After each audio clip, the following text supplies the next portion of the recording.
10ನೇ ತರಗತಿಯ ಸಮಾಜ ವಿಜ್ಞಾನ ಭಾಗ 1ರಲ್ಲಿ 25 ಬಹು ಆಯ್ಕೆ ಪ್ರಶ್ನೆಗಳನ್ನು ತಂದಿದ್ದೀನಿ. ವ್ಯವಹಾರ ಅಧ್ಯಯನದ ಮೊದಲ ಪಾಠ ಬ್ಯಾಂಕಿನ ವ್ಯವಹಾರಗಳು ಅಂತಕ್ಕಂಥ ಪಾಠ. ಬಹಳ ಇಂಪಾರ್ಟೆಂಟ್ ಆಗಿರ್ತಕ್ಕಂಥ ಪಾಠ ಇದೆ ವಿದ್ಯಾರ್ಥಿಗಳೇ. ನಿಜಕ್ಕೂ ಕೂಡ ಈ ಪಾಠದ 25 ಪ್ರಶ್ನೆಗಳನ್ನು ಓದಿದ್ರೆ ಸಂಪೂರ್ಣವಾಗಿ ಪಾಠದಲ್ಲಿರ್ತಕ್ಕಂಥ ಕಲಿಕಾಂಶಗಳ ಮುಖ್ಯಾಂಶಗಳ ಅರಿವು ತಮಗೆ ಆಗತ್ತೆ. ಇಲ್ಲಿಯವರೆಗೆ ಅಪ್ಲೋಡ್ ಮಾಡಿರ್ತಕ್ಕಂಥ ಪಾಠಗಳ ಮಲ್ಟಿಪಲ್ ಚಾಯ್ಸ್ ಕ್ವಶನ್ ವಿಡಿಯೋಗಳನ್ನು ನೋಡದಿದ್ರೆ ಮೇಲೆ ಒಂದು ಪ್ಲೇ ಲಿಸ್ಟ್ ಸಜೆಸ್ಟ್ ಆಗ್ತಾ ಇದೆ. SSLC ಸೋಷಿಯಲ್ ಸೈನ್ಸ್ MCQ ಅಂತ ಒತ್ತಿ ಹಿಂದಿನ ಭಾಗದ ವಿಡಿಯೋಗಳನ್ನು ನೋಡಬಹುದು. ಅಷ್ಟೇ ಅಲ್ಲದೆ ಈ ವಿಡಿಯೋದ ಡಿಸ್ಕ್ರಿಪ್ಷನ್ ಬಾಕ್ಸ್ ನಲ್ಲಿ ಕೂಡ ನಾನು ಏನ್ ಮಾಡಿದ್ದೀನಿ, ಇಲ್ಲಿಯವರೆಗೆ ಅಪ್ಲೋಡ್ ಮಾಡಿರ್ತಕ್ಕಂಥ ಪಾಠಗಳ ಮಲ್ಟಿಪಲ್ ಚಾಯ್ಸ್ ಕ್ವಶನ್, ಬೋರ್ಡ್ ನಿಂದ ರಿಲೀಸ್ ಆಗಿರ್ತಕ್ಕಂಥ ಕ್ವಶನ್ ಪೇಪರ್ಗಳ ಕೀ ಆನ್ಸರ್ ಮತ್ತು ಬೇರೆ ಬೇರೆ ಜಿಲ್ಲೆಗಳ ಪ್ರಿಪರೇಟರಿ ಎಕ್ಸಾಮಿನೇಷನ್ ಕ್ವಶನ್ ಪೇಪರ್ ಅಂತ ಪ್ರಾಕ್ಟೀಸ್ ಪೇಪರ್ ನಲ್ಲಿ ಹಾಕಿದ್ದೀನಿ ನೋಡಿ. ವಿಡಿಯೋ ನೋಡಿದ ಮೇಲೆ ಒಂದು ಲೈಕ್ ಮಾಡಿ, ನಿಮ್ಮ ಫ್ರೆಂಡ್ ಸರ್ಕಲ್ಗೆ ಶೇರ್ ಮಾಡಿ, ನಮ್ಮ ಚಾನೆಲ್ಗಳಾಗಿರ್ತಕ್ಕಂಥ ಸ್ಟಡಿ ವಿತ್ ಪರಶುರಾಮ್ ಮತ್ತು ಸ್ಮಾರ್ಟ್ ವರ್ಕ್ಗಳನ್ನು ಸಬ್ಸ್ಕ್ರೈಬ್ ಮಾಡಿ, ಹಾಗೂ ಜೊತೆಗೆ ನಮ್ಮ ಟೆಲಿಗ್ರಾಮ್ ಗ್ರೂಪ್ಗೆ ಬಂದು ಸೇರಿಕೊಳ್ಳಿ ಅಂತ ಹೇಳ್ತಾ ಶುರು ಮಾಡೋಣ. ಇವತ್ತು ಬ್ಯಾಂಕಿನ ವ್ಯವಹಾರಗಳು ಅಂತಕ್ಕಂಥ ಪಾಠದ 25 ಬಹು ಆಯ್ಕೆ ಪ್ರಶ್ನೆಗಳಲ್ಲಿ ನೋಡೋಣ. ಪ್ರಶ್ನೆ 1, ಬ್ಯಾಂಕೋ ಎಂಬ ಪದ ಯಾವ ಭಾಷೆಯ ಪದದಿಂದ ಬಂದಿದೆ? Greek, Latin, Urdu, Italian. ಬ್ಯಾಂಕೋ ಅಂತಕ್ಕಂಥ ಪದ ಅದು ಮುಖ್ಯವಾಗಿ ಇಟಾಲಿಯನ್ ಭಾಷೆಯ ಪದದಿಂದ ಬಂದಿದೆ. ಪ್ರಶ್ನೆ 2, ಬ್ಯಾಂಕೋ ಎಂಬ ಪದದ ಅರ್ಥ ಏನು? ಹಣ, ವ್ಯಾಪಾರ, ಖಾತೆ, ಬೆಂಚು. ಬ್ಯಾಂಕೋ ಪದದ ಅರ್ಥ ಏನಪ್ಪ ಅಂದ್ರೆ ಬೆಂಚು ಅಥವಾ ಹಣವನ್ನ ಸಾಗಿಸ್ತಕ್ಕಂಥ, ವಿನಿಮಯ ಸಾಗಿಸ್ತಕ್ಕಂಥ ಒಂದು ಟೇಬಲ್ ಅಂತಾನೂ ಕೂಡ ಅರ್ಥ ಬರುತ್ತೆ. ಪ್ರಶ್ನೆ 3, ಬ್ಯಾಂಕ್ನ ಗುಣಲಕ್ಷಣಗಳು ಏನು? ಹಣದ ವಹಿವಾಟು, ವ್ಯಕ್ತಿ, ಸಂಸ್ಥೆ ಅಥವಾ ಕಂಪನಿ, ಸಾಲವನ್ನು ಕೊಡುವುದು ಅಥವಾ ಮೇಲಿನ ಎಲ್ಲವೂ. ಬ್ಯಾಂಕ್ಗಳ ಗುಣಲಕ್ಷಣಗಳು ಅದು ಮೇಲಿನ ಎಲ್ಲವೂ ಕೂಡ ಸರಿಯಾದ ಉತ್ತರ. ಅಂದರೆ ಹಣದ ವಹಿವಾಟು ನಡೆಸುತ್ತೆ, ಒಂದು ವ್ಯಕ್ತಿ, ಸಂಸ್ಥೆ, ಕಂಪನಿಯಾಗಿ ಕೆಲಸ ಮಾಡುತ್ತೆ, ಸಾಲವನ್ನು ಕೊಡುತ್ತೆ. ಪ್ರಶ್ನೆ 4, ಬ್ಯಾಂಕ್ನ ಕಾರ್ಯಗಳು ಏನು? ಸಾಲಗಳನ್ನು ಕೊಡುವುದು, ಹಣದ ವರ್ಗಾವಣೆ ಮಾಡುವುದು, ಭದ್ರತಾ ಕಪಾಟುಗಳನ್ನು ಬಾಡಿಗೆಯಾಗಿ ಕೊಡುವುದು, ಮೇಲಿನ ಎಲ್ಲವೂ. ಸರಿಯಾದ ಉತ್ತರ ಇತ್ತು ಮೇಲಿನ ಎಲ್ಲವೂ. ಬ್ಯಾಂಕುಗಳು ಮುಖ್ಯವಾಗಿ ಖಾತೆದಾರರಿಗೆ ಸಾಲಗಳನ್ನು ಹಂಚುತ್ತೆ, ಹಣದ ವರ್ಗಾವಣೆ ಮಾಡುತ್ತೆ. ಹಣ ಮತ್ತು ಆಭರಣಗಳನ್ನ, ಇನ್ನಿತರ ಬೆಲೆ ಬಾಳತಕ್ಕಂಥ ವಸ್ತುಗಳನ್ನ ಭದ್ರತಾ ಕಪಾಟು ಅಂತ ಬಾಡಿಗೆಯನ್ನಾಗಿ ಸಹಿತ ಕೊಡುತ್ತೆ. ಮೇಲಿನ ಎಲ್ಲವುಗಳು ಕೂಡ ಬ್ಯಾಂಕ್ನ ಕಾರ್ಯಗಳು. ಪ್ರಶ್ನೆ 5, ಬ್ಯಾಂಕರ್ ಮತ್ತು ಗ್ರಾಹಕರಿಗೆ ಎಷ್ಟು ರೀತಿಯ ಸಂಬಂಧ ಇದೆ? 2, 3, 4, 5. ಬ್ಯಾಂಕರ್ ಮತ್ತು ಗ್ರಾಹಕರಿಗೆ ಇರ್ತಕ್ಕಂಥ ಸಂಬಂಧದ ಪ್ರಕಾರಗಳು 2 ಸಂಬಂಧದ ಪ್ರಕಾರಗಳನ್ನು ನಾವು ಕಾಣ್ತೀವಿ. ಪ್ರಶ್ನೆ 6, ಸಾಲಿಗ ಮತ್ತು ಸಾಲಗಾರನ ನಡುವೆ ಇರುವ ಸಂಬಂಧ ಯಾವ ಪ್ರಕಾರದ್ದು ಆಗಿದೆ? ಬ್ಯಾಂಕ್ ಸಂಬಂಧ, ಸಾಮಾನ್ಯ ಸಂಬಂಧ, ವ್ಯಾಪಾರ ಸಂಬಂಧ, ವಿಶೇಷ ಸಂಬಂಧ. ಸಾಲಿಗ ಮತ್ತು ಸಾಲಗಾರನ ನಡುವೆ ಇರ್ತಕ್ಕಂಥ ಸಂಬಂಧ ಅದು ಸಾಮಾನ್ಯ ಸಂಬಂಧದ ಪ್ರಕಾರ ಆಗಿದೆ. ಪ್ರಶ್ನೆ 7, ಗ್ರಾಹಕರ ಲೆಕ್ಕಗಳನ್ನು ಯಾವ ಸಂಬಂಧದ ಪ್ರಕಾರದಲ್ಲಿ ಗೌಪ್ಯವಾಗಿ ಇಡುತ್ತಾರೆ? ಬ್ಯಾಂಕ್ನ ಸಂಬಂಧ, ಸಾಮಾನ್ಯ ಸಂಬಂಧ, ವ್ಯಾಪಾರ ಸಂಬಂಧ, ವಿಶೇಷ ಸಂಬಂಧ. ಗ್ರಾಹಕರ ಲೆಕ್ಕಗಳನ್ನು ವಿಶೇಷ ಸಂಬಂಧದಲ್ಲಿ ಏನ್ ಮಾಡ್ತಾರಪ್ಪ ಅಂದ್ರೆ ಗೌಪ್ಯವಾಗಿ ಇಡ್ತಾರೆ. ಅವರ ಮಾಹಿತಿ ಆಗಿರಬಹುದು, ಹಣದ ಒಂದು ವ್ಯವಹಾರದ ಒಂದು ಮಾಹಿತಿಯನ್ನು ಬಹಳಷ್ಟು ರೀತಿಯಾಗಿರ್ತಕ್ಕಂಥ ರಹಸ್ಯವಾಗಿ ಕಾಪಾಡ್ತಾರೆ ವಿಶೇಷ ಸಂಬಂಧದಲ್ಲಿ.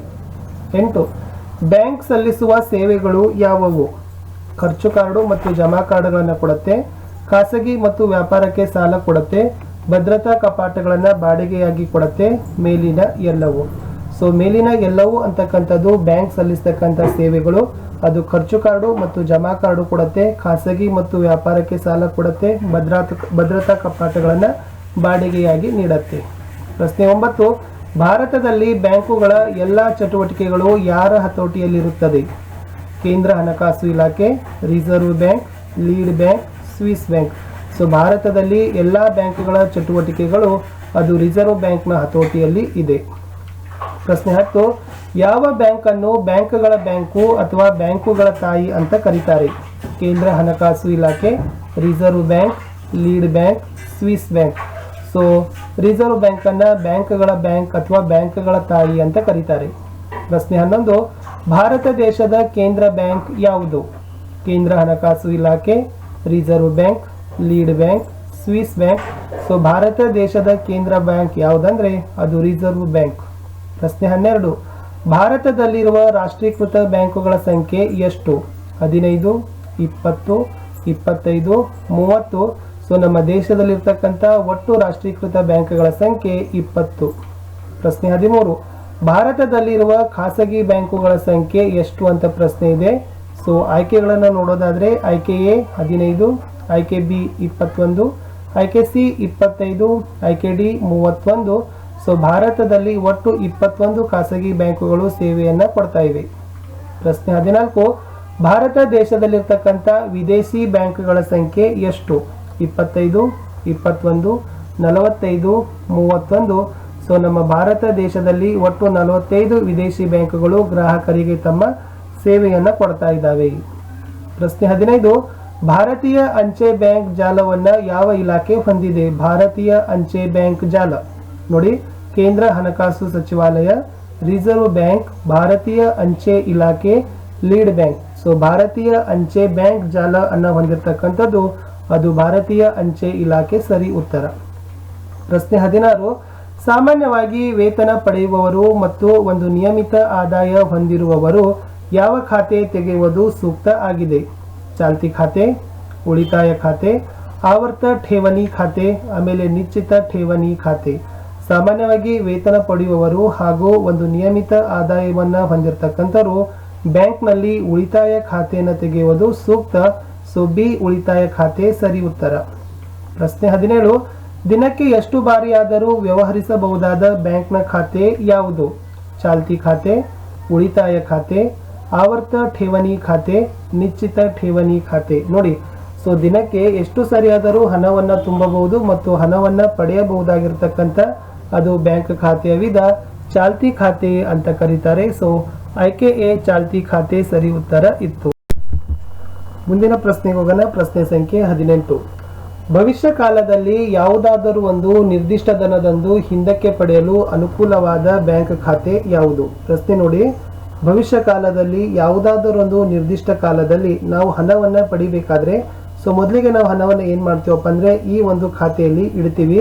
ಅದು ಯಾವ ವಿಧದ್ದು ಅಂತ ಕೇಳಿದ್ದಾರೆ. ಸೊ ಚಾಲ್ತಿ ಖಾತೆ, ಉಳಿತಾಯ ಖಾತೆ, ಆವರ್ತ ಠೇವಣಿ ಖಾತೆ ಅಥವಾ ನಿಶ್ಚಿತ ಠೇವಣಿ ಖಾತೆ. ಸೊ ಸರಿಯಾದ ಉತ್ತರ ಇತ್ತು ಭವಿಷ್ಯ ಕಾಲದಲ್ಲಿ ಯಾವುದಾದರೊಂದು ನಿರ್ದಿಷ್ಟ ದಿನಕ್ಕೆ ನಾವು ಹಣವನ್ನ ಪಡಿಬೇಕು ಅಂತ ಏನು ಹಣ ಇಡ್ತೀವಲ್ಲ ಅದು ಆವರ್ತ ಠೇವಣಿ ಖಾತೆ ಅಂತಕ್ಕಂಥದ್ದು ಸರಿ ಉತ್ತರ. ಪ್ರಶ್ನೆ 19, ಒಂದು ನಿಗದಿತ ಅವಧಿಗೆ ಹಣ ಇಡಬಹುದಾದ ಬ್ಯಾಂಕ್ ಖಾತೆಯ ವಿಧ ಯಾವುದು? ಚಾಲ್ತಿ ಖಾತೆ, ಉಳಿತಾಯ ಖಾತೆ, ಆವರ್ತ ಠೇವಣಿ ಖಾತೆ, ನಿಶ್ಚಿತ ಠೇವಣಿ ಖಾತೆ. ಸೊ ಒಂದು ನಿಗದಿತ ಅವಧಿಯವರೆಗೆ ನಮ್ಮಲ್ಲಿರ್ತಕ್ಕಂಥ ಹಣವನ್ನ ಇಂತಿಷ್ಟೇ ಅವಧಿಯವರೆಗೆ ಟರ್ಮ್ಸ್ ವರೆಗೆ ಪೀರಿಯಡ್ ವರೆಗೆ ನೀಡ್ತೀವಲ್ಲ ಸೊ ಅದನ್ನ ಏನಂತ ಕರೀತಾರಪ್ಪ ಅಂದ್ರೆ ನಿಶ್ಚಿತ ಠೇವಣಿ ಖಾತೆ ಅಂತ ಕರೀತಾರೆ. ಪ್ರಶ್ನೆ 20, ಬ್ಯಾಂಕ್ ಖಾತೆಯನ್ನ ತೆರೆಯಬೇಕಾದ್ರೆ ಎಷ್ಟು ಹಂತಗಳನ್ನು ನಾವು ಅನುಸರಿಸಬೇಕಾಗತ್ತೆ? 4, 5, 6, 7. ಸಾಮಾನ್ಯವಾಗಿ ಬ್ಯಾಂಕ್ನಲ್ಲಿ ಖಾತೆಗಳನ್ನ ತೆರಿಬೇಕಾದ್ರೆ ನಾವು ಸುಮಾರು 7 ಹಂತಗಳನ್ನು ನಾವೇನ್ ಮಾಡಬೇಕಾಗ್ತದಪ್ಪ ಅಂದ್ರೆ ಅನುಸರಿಸಬೇಕಾಗ್ತದ. ಅದನ್ನ ಅನುಪಾಲನೆ ಫಾಲೋಅಪ್ಗಳನ್ನ ಮಾಡಬೇಕು. 21, ಬ್ಯಾಂಕ್ ಖಾತೆಯನ್ನ ತೆರೆಯಬೇಕಾದರೆ ನಾವು ಅನುಸರಿಸಬೇಕಾಗಿರ್ತಕ್ಕಂಥ ಫಸ್ಟ್ ಸ್ಟೆಪ್ ಮೊದಲ ಹಂತ ಯಾವುದು? ಬ್ಯಾಂಕ್ ಅಧಿಕಾರಿಯನ್ನ ಸಂಪರ್ಕಿಸಬೇಕು, ಪ್ರಸ್ತಾವನೆ ಅರ್ಜಿಗಳನ್ನ ಕೊಡಬೇಕು, ಬ್ಯಾಂಕ್ ಖಾತೆಯ ವಿಧವನ್ನ ನಿರ್ಧಾರ ಮಾಡಬೇಕು ಅಥವಾ ಪ್ರಾರಂಭಿಕ ಠೇವಣಿಯನ್ನ ಇಡಬೇಕು. ಸೊ ಬ್ಯಾಂಕ್ ಖಾತೆಯನ್ನ ತೆರಿಬೇಕಾದ್ರೆ ನಾವು ಮೊದಲ ಹಂತ ಏನ್ ಮಾಡ್ಬೇಕಪ್ಪ ಅಂದ್ರೆ ನಾವು ಯಾವ ಬ್ಯಾಂಕ್ ಖಾತೆಯ ವಿಧವನ್ನ ಬಯಸ್ತೀವಲ್ಲ ಅದನ್ನ ನಾವೇನ್ ಮಾಡಬೇಕು ಬ್ಯಾಂಕ್ ಖಾತೆಯ ವಿಧವನ್ನ ನಿರ್ಧಾರವನ್ನ ಮಾಡಬೇಕು. 22, ಬ್ಯಾಂಕ್ ಖಾತೆ ತೆರೆಯಬೇಕಾದರೆ ಅನುಸರಿಸಬೇಕಾದ ಕೊನೆಯ ಹಂತ ಯಾವುದು? ಸೊ ಮೊದಲಿಗೆ ನಾವು ಬ್ಯಾಂಕ್ ಖಾತೆಯ ವಿಧವನ್ನ ನಿರ್ಧಾರವನ್ನ ಮಾಡಿದ್ದೀವಿ. ಹಾಗಾದ್ರೆ 7ನೆಯ ಹಂತ ಯಾವುದು? ಕೊನೆಯ ಹಂತ ನೋಡೋಣ. ಬ್ಯಾಂಕ್ ಅಧಿಕಾರಿ ಸಂಪರ್ಕ ಮಾಡಬೇಕು, ಪ್ರಸ್ತಾವನೆ ಅರ್ಜಿಗಳನ್ನ ಕೊಡಬೇಕು, ಬ್ಯಾಂಕ್ ಖಾತೆ ವಿಧವನ್ನ ನಿರ್ಧಾರ ಮಾಡಬೇಕು, ಪ್ರಾರಂಭಿಕ ಠೇವಣಿಯನ್ನ ಕಟ್ಟಬೇಕು. ಸೊ ಉತ್ತರ ಇದೆ ಪ್ರಾರಂಭಿಕ ಠೇವಣಿಯನ್ನ ಕಟ್ಟತಕ್ಕಂಥದ್ದು ಫಸ್ಟ್ ಆಗಿ ನಾವೇನ್ ಮಾಡ್ಬೇಕಪ್ಪ ಅಂದ್ರೆ ಓಪನಿಂಗ್ ಬ್ಯಾಲೆನ್ಸ್ ಅನ್ನ ಮಾಡಬೇಕಾಗತ್ತೆ. ಸೊ ಅದು ಇತ್ತು ಫಸ್ಟ್ ಸ್ಟೆಪ್. ಸೊ ಮುಂದಿನ ಪ್ರಶ್ನೆಗೆ ಹೋಗೋಣ. ಪ್ರಶ್ನೆ ಸಂಖ್ಯೆ 23, ಬ್ಯಾಂಕ್ ಖಾತೆಯನ್ನ ತೆರೆದಿಂದ ಆಗ್ತಕ್ಕಂಥ ಅನುಕೂಲಗಳು ಲಾಭಗಳು ಏನು? ಫಸ್ಟ್ ಒನ್, ಹಣದ ಭದ್ರತೆ ಸಿಗತ್ತೆ. 2, ಹಣದ ಪಾವತಿ ಮಾಡಲು ಸಹಾಯಕ, ಹಣವನ್ನ ವಸೂಲಿ ಮಾಡಬಹುದು, ಮೇಲಿನ ಎಲ್ಲವೂ. ಸೊ ಬ್ಯಾಂಕ್ ಖಾತೆಯನ್ನ ತೆಗೆದ್ರಿಂದ ಆಗ್ತಕ್ಕಂಥ ಅನುಕೂಲಗಳು ಏನಪ್ಪ ಅಂದ್ರೆ ಮೇಲಿನ ಎಲ್ಲವೂ ಅಂದ್ರೆ ಹಣಕ್ಕೆ ಭದ್ರತೆ ಸಿಗತ್ತೆ, ಹಣವನ್ನ ಪಾವತಿ ಮಾಡಬಹುದು ಮತ್ತು ಹಣವನ್ನ ವಸೂಲಿ ಸಹಿತ ಮಾಡಬಹುದು. ಸೊ ಇವೆಲ್ಲವುಗಳು ಕೂಡ ಏನಪ್ಪಾ ಅಂದ್ರೆ ಬ್ಯಾಂಕ್ ಖಾತೆಯ ಅನುಕೂಲಗಳು ಆಗಿವೆ. 24 ಈ ಖಾತೆಯ ವ್ಯವಹಾರಕ್ಕಾಗಿ ಬ್ಯಾಂಕ್ ಸೇವಾ ಶುಲ್ಕವನ್ನು ವಿಧಿಸುತ್ತದೆ. ಸೊ ಮುಖ್ಯವಾಗಿ 4 ಪ್ರಕಾರದ ಖಾತೆಗಳಿದಾವೆ ಅಂತ ತಮಗೆ ಗೊತ್ತಿದೆ. ಆದರೆ ಈ ಒಂದು ವಿಧದಲ್ಲಿ ಈ ಒಂದು ಖಾತೆಯ ಪ್ರಕಾರದಲ್ಲಿ ನಾವುಗಳು ವ್ಯವಹಾರವನ್ನ ಮಾಡಬೇಕಾದ್ರೆ ಸೊ ಬ್ಯಾಂಕ್ನವ್ರು ಏನ್ ಮಾಡ್ತಾರಪ್ಪ ಅಂದ್ರೆ ಸರ್ವಿಸ್ ಟ್ಯಾಕ್ಸ್ ಅನ್ನ ಅಥವಾ ಸರ್ವಿಸ್ ಆಗಿರ್ತಕ್ಕಂಥ ಫೀಸ್ ಅನ್ನ ಏನ್ ಮಾಡ್ತಾರೆ ಸೊ ನಮಗೆ ವಿಧಿಸ್ತಾರೆ. ಅದು ಯಾವ ಪ್ರಕಾರದ ಬ್ಯಾಂಕ್ ಖಾತೆ? ಚಾಲ್ತಿ ಖಾತೆ, ಉಳಿತಾಯ ಖಾತೆ, ಆವರ್ತ ಠೇವಣಿ ಖಾತೆ, ನಿಶ್ಚಿತ ಠೇವಣಿ ಖಾತೆ. ನೆನಪಿಟ್ಕೊಡ್ರಿ.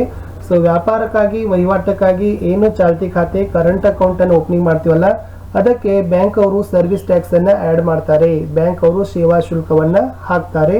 ಉಳಿದ ಖಾತೆಗಳಿಗೆ ಇರೋದಿಲ್ಲ. Okay, S. ಕ್ವಶನ್ ನಂಬರ್ 25 ಹಾಗೂ ಈ ಒಂದು ಬ್ಯಾಂಕಿನ ವ್ಯವಹಾರಗಳು ಪಾಠದ ಕಡೆಯ ಪ್ರಶ್ನೆ. ಸೊ ಕಡೆಯ ಪ್ರಶ್ನೆಗೆ ಹೋಗೋಕ್ಕಿಂತ ಮುಂಚೆ ವಿದ್ಯಾರ್ಥಿಗಳೇ ದಯಮಾಡಿ ತಾವುಗಳು ನಮ್ಮ ಯೂಟ್ಯೂಬ್ ಚಾನೆಲ್ಗಳಾಗಿರ್ತಕ್ಕಂಥ ಅದು ಸ್ಟಡಿ ವಿತ್ ಪರಶುರಾಮ್ ಆಗಿರ್ಬೋದು ಮತ್ತು ಸ್ಮಾರ್ಟ್ ವರ್ಕ್ ಆಗಿರ್ಬೋದು ಎರಡು ಯೂಟ್ಯೂಬ್ ಚಾನೆಲ್ಗಳನ್ನು ನೀವುಗಳು ಸಬ್ಸ್ಕ್ರೈಬ್ ಮಾಡಿ ಬೆಲ್ ಐಕಾನ್ ಅನ್ನು ಒತ್ತಿ. ಅಷ್ಟೇ ಅಲ್ಲದೆ ನೀವುಗಳು ನಮ್ಮ ಟೆಲಿಗ್ರಾಮ್ ಗ್ರೂಪ್ಗೆ ಬಂದು ಸೇರಿಕೊಳ್ಳಿ ಅಂತ ಹೇಳ್ತಾ ಸೊ ಬ್ಯಾಂಕಿನ ವ್ಯವಹಾರಗಳು ಪಾಠದ ಕೊನೆಯ ಹಾಗೂ 25ನೇ ಪ್ರಶ್ನೆ ಹೀಗಿದೆ. ರಾಷ್ಟ್ರೀಯ ಉಳಿತಾಯ ಪತ್ರಗಳನ್ನ ಯಾರು ವಿತರಣೆಯನ್ನ ಮಾಡ್ತಾರೆ? ಅದು ಉಳಿತಾಯ ಇಲಾಖೆಯವರ, ಹಣಕಾಸು ಇಲಾಖೆಯವರ, ರಿಸರ್ವ್ ಬ್ಯಾಂಕ್ ಅವರ ಅಥವಾ ಅಂಚೆ ಇಲಾಖೆಯವರ? ಸೊ ನ್ಯಾಷನಲ್ ಸೇವಿಂಗ್ ಲೆಟರ್ಸ್ ಅಂತ ಕರೀತಾರೆ, ಸೇವಿಂಗ್ ಸರ್ಟಿಫಿಕೇಟ್ಸ್ ಅಂತ ಕರೀತಾರೆ, NSC ಅಂತ ಕರೀತಾರೆ.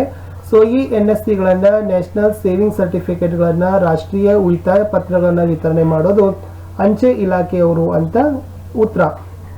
ಸೊ ವಿದ್ಯಾರ್ಥಿಗಳೇ ಇಲ್ಲಿಯವರೆಗೆ ನಾವು ಬ್ಯಾಂಕಿನ ವ್ಯವಹಾರಗಳು ಅಂತಕ್ಕಂಥ ಪಾಠದ ಮೇಲೆ ಒಟ್ಟು 25 ಬಹು ಆಯ್ಕೆ ಪ್ರಶ್ನೆಗಳನ್ನ ಪರೀಕ್ಷಾ ದೃಷ್ಟಿಯಿಂದ ತುಂಬಾನೇ ಇಂಪಾರ್ಟೆಂಟ್ ಆಗಿರತಕ್ಕಂಥವುಗಳನ್ನ ನೋಡಿದ್ದೀವಿ. ವಿಡಿಯೋ ಇಷ್ಟ ಆದ್ರೆ ಒಂದು ಲೈಕ್ ಮಾಡಿ, ನಿಮ್ಮ ಫ್ರೆಂಡ್ ಸರ್ಕಲ್ಗೆ ಶೇರ್ ಮಾಡಿ. ಸೊ ಸಿಗುವ